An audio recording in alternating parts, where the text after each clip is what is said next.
Well, some financial relief may finally be on the horizon for residents of East Palestine, Ohio.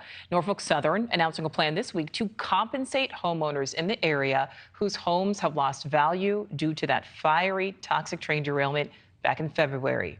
NewsNation's Rick McHugh has been following this story for months from the very beginning. Rich, this is certainly positive news, but the details are not yet set in stone.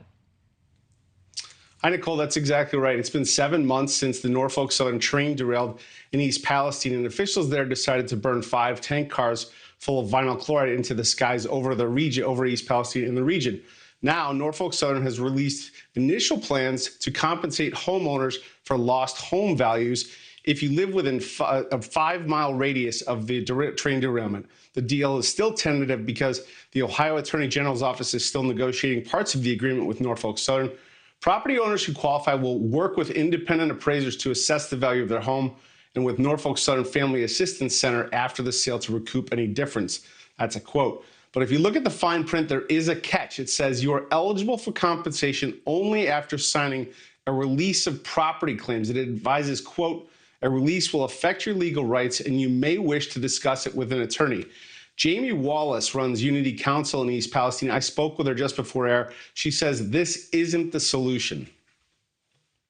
People don't have the time to sit in these contaminated homes, time to wait on lawsuits.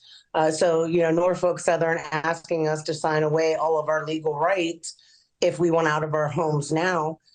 It's just another way to make them look like they're doing something when they're doing absolutely nothing. It doesn't give us the answers that we want.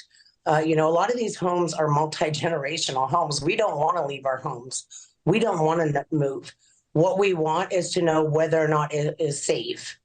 And then we can make an informed decision based on that. This does absolutely nothing for showing us whether our land is contaminated or not.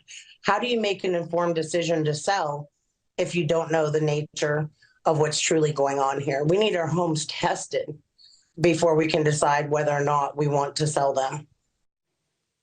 Now, it's important to note that both Ohio Senators, Vance and Sherrod Brown, both blasted this. They called it an empty promise and a total disaster. So clearly not in agreement that this is a good plan. Nicole? Yeah, we will see what happens. This saga certainly continues. Thank you, Rich. Thank you for watching. Go to newsnationnow.com to find News Nation on your television provider. And don't forget to click the red subscribe button below to get more of News Nation's fact-driven, unbiased coverage.